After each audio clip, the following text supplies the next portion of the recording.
I made the post today. Cleveland Browns, Judkins back in Florida in Broward County gets a domestic 9 a.m. It's not a middle of the night. It's not a late night domestic. It's a delayed domestic from the next morning. Not a lot of details out on it, but NFL made a statement saying they're going to wait for more evidence before they make a ruling or a decision. Lightly covered by ESPN and media outlets. Now, this is my question. Shedeur Sanders got a speeding ticket, and he was on every national media network as if he Ray Riced in the elevator, as if he was Henry Ruggs and killed somebody on the highway. He got a speeding ticket, and when I watched the video, he was very respectful to the officer. So that got a lot of media traffic. However, what if Shedeur Sanders would have got this domestic 9 a.m. This weekend morning? How would the media bias have been different if Shedeur Sanders would have got a domestic and Judkins would have got a speeding ticket? Do you think we would have ever seen Judkins' speeding ticket? But how big of a media story would that have been if Shedeur got a domestic? Rich, I'll let you go first. I mean, I think it's pretty clear that it would be a huge media story if the roles was kind of reversed. I mean, obviously, Shedeur would have been bailed out right away, obviously. I mean, ain't no way Deion gonna let his son sit in there. I think Judkin's still in jail, but of course, it would if the roles were reversed, I mean, this would have been the biggest story the entire weekend. Like, we would have known about it as soon as it happened. So, of course, it's a little media bias. It would have been all over SportsCenter, all over CNN, all over X, all over Instagram. Like, here's a little speeding ticket caused like a media uprise. So you can only imagine if something like this was to happen to Shedeur. It would be a crazy attention. I mean, I don't know what ESPN is trying to spin it as. Is he's just like a 36 round pick that's not even signed yet. That's why it's not like a major story, but that's just how they're trying to spin it. I mean, it's unfortunate that he's catching this charge, but if he did what they say he did, I mean, that's not a good look, considering you ain't got no contract right now. Training camp's supposed to start for you, I think, at the end of the week for the Browns, but obviously definitely media bias a little bit, but it's the NFL. You think they want DV cases? They be trying to sweep those things under the rug every time.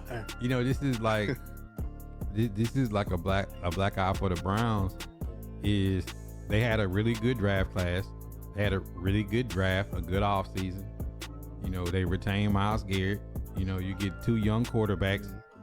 You get Judkins, you get Dylan Sampson, you get the best interior lineman in the draft, and you get 2 first-round picks next year. And you spend your whole offseason talking about a speeding ticket in a domestic violence case,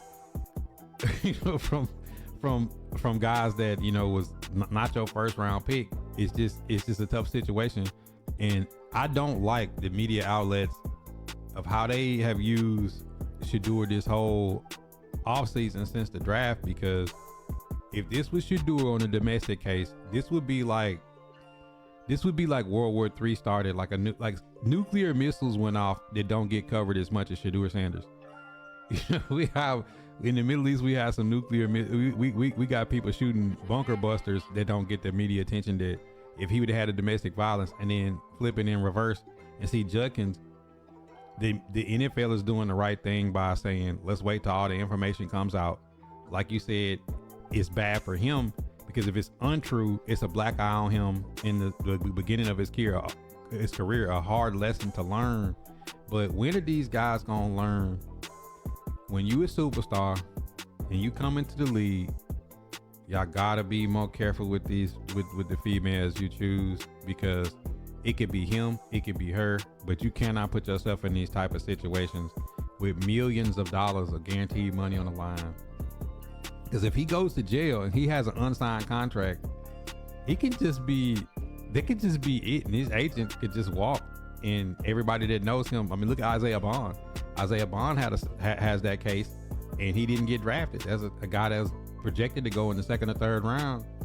And it's tough to see these guys still making these legal mistakes with so much money on the line. They fought their whole life to get in these situations, and then you have the media who don't want to comment on that situation, but y'all going crazy if Shedeur Sanders got a speeding ticket, kick him out the league, cut him.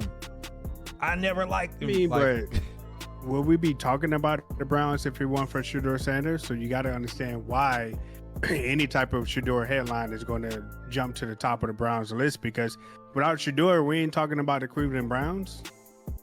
We're not talking about Judkins. We're not talking about Deshaun Watkins. We're not talking about Joe Flacco. So any little thing that Shedeur does, that's going to bring more relevant talk back to the Browns. Hey, that's what they really want. Like Judkins might not. It was a possibility that he probably wasn't even going to get a contract anyway, because okay, they go to camp on Friday. He is like one of the last ones to get a contract, and he was drafted at the end of the first round or second round or something like that. So second, something got to be wrong with him in practice.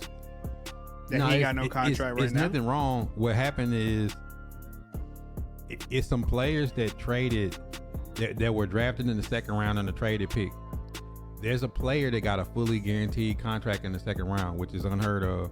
So all the other players are waiting to see if he is able to make them cave and give him the fully guaranteed second round.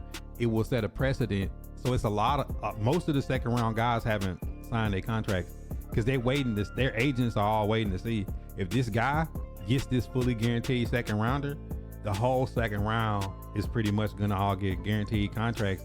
So it's unfortunate for him that because his agent is holding trying to get a fully guaranteed contract, if he does indeed, violate his situation legally in this situation, you might go from fully guaranteed to nothing, and it's kind of like Stewart from the Bengals.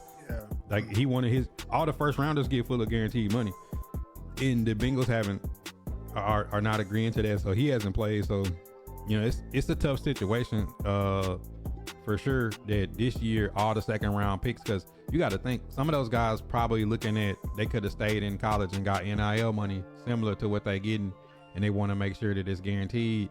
So I think they may have to cave and give these guys in the second round fully guaranteed contracts.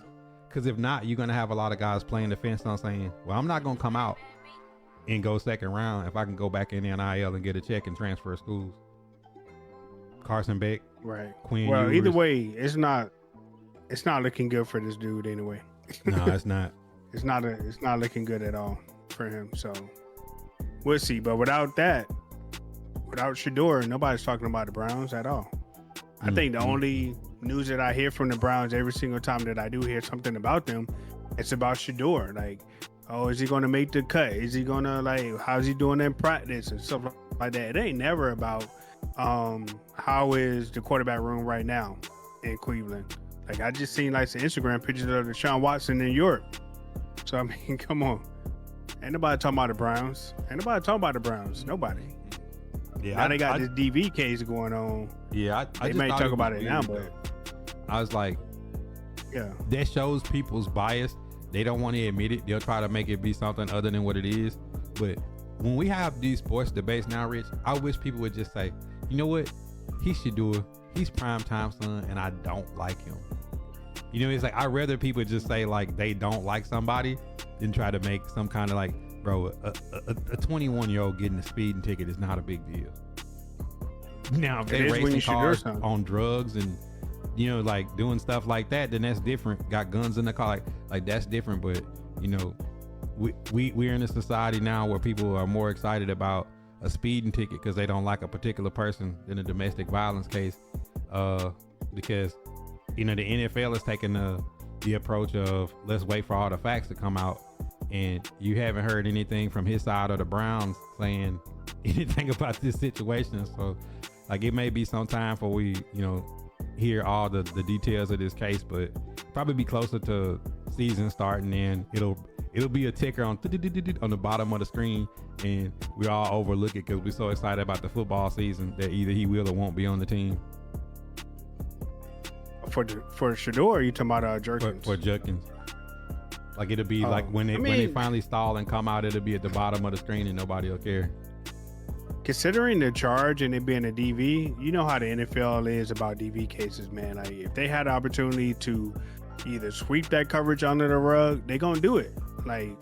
because that's the number one thing that they hate coming out. Like they can take a speeding ticket, but those DV cases, they got to take a stance, and they always get burnt when they sit and say, "Oh, we're gonna wait for all the facts to come out." You know, people don't like to hear that when it comes to the NFL. They want suspensions, they want fines right off the bat. They hate it when the NFL say, Pitchfork. "Hey, we," like they hate that. They hate that. So I'm not surprised that the NFL might be just trying to quiet this down a little bit, because it's surprised that, you know, an NFL player couldn't make bail. Like that's crazy. Like, yeah, I mean, like in jail for the whole weekend. Was it Zach? Was it Zach Stacy that beat up the girl in the video? Can't see. That's what hurts the careers now, is the Ray Rice in the Stacy videos. We seen them knock them girls out. So it's like, if you Judkins in the Browns, like, for one, I hope he didn't do it, because I don't like men putting their hands on women.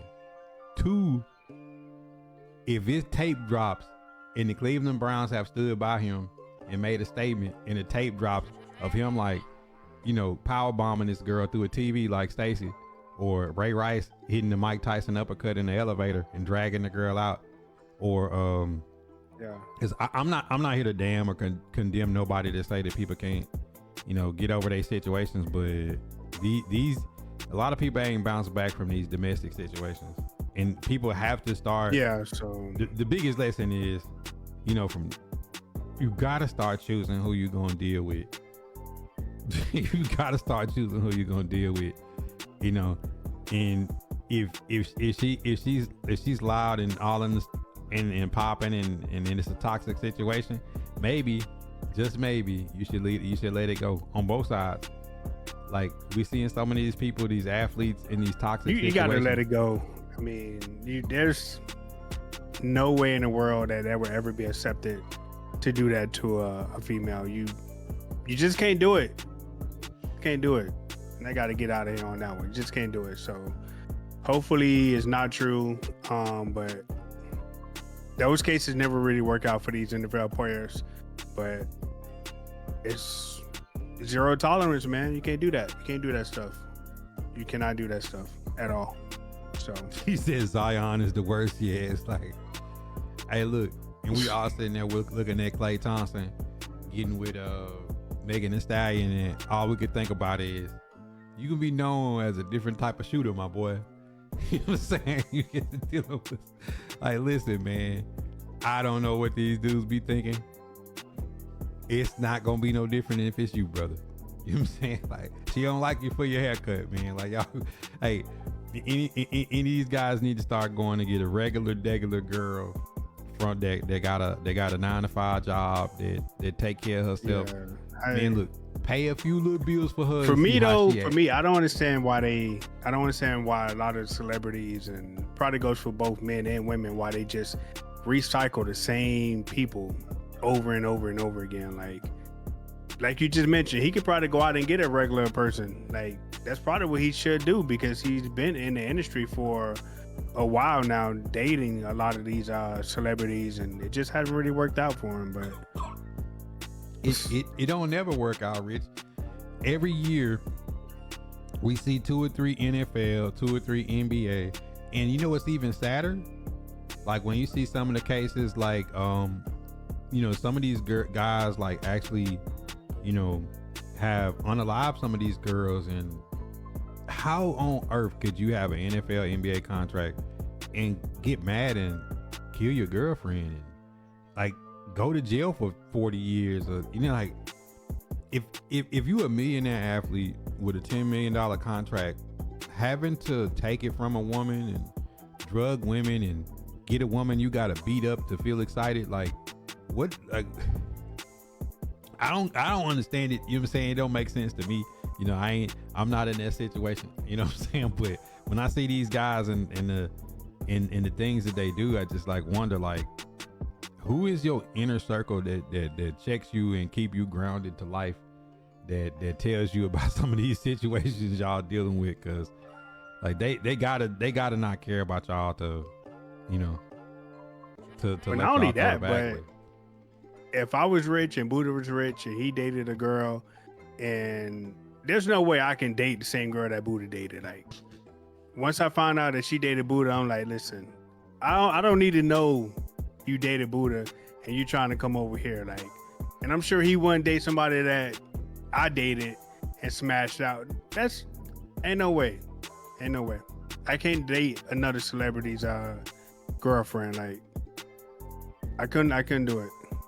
Couldn't do it. Man, I see it happen all the time. They basically recycling the same chicks and the same dudes. I see it all the time, and I just be sitting there shaking my head saying like, can't be me. You know what I'm saying? Like, nah. I just can't. You know what I'm saying? Like, Rich got this Corvette, and he's stomping it and doing donuts in it, and then he hop out and toss me the keys, and I pay for it. It's like, I don't know. I just seen Rich doing donuts in his car, man. Like, I'm not sitting there thinking I want to do donuts in that car too. You know what I'm saying? And then every time these guys end up with, you know, a baby by a girl they don't want, and it's messy and it's drama or domestics and all this different stuff. And then in this situation, a guy who just won a national championship after transferring from Ole Miss, gets in the NFL. And I seen it with Hassan Haskins in Tennessee. You know, like, you know, dude had a $1.12 million contract and then wound up having to get picked up by the Chargers. Played better for the Chargers than he did for us, but odds is, like, a lot of times guys don't get that second opportunity because, you know, Harbaugh coached him at Michigan and gave him a chance. And if you just didn't have that relationship that somebody want to give you a second chance, you know, imagine being a third down running back that only has to be a gunner on punt block and make $4 million in 4 years for just blocking on punt. It's like, throw that away because your girlfriend snatched your chain off your neck and broke your P5. Yeah. Now, Meeks, was that really your homeboy though? Like, that's crazy that he didn't even tell you that he smashed a girl that you was dating. Like, was that really your homeboy? Like,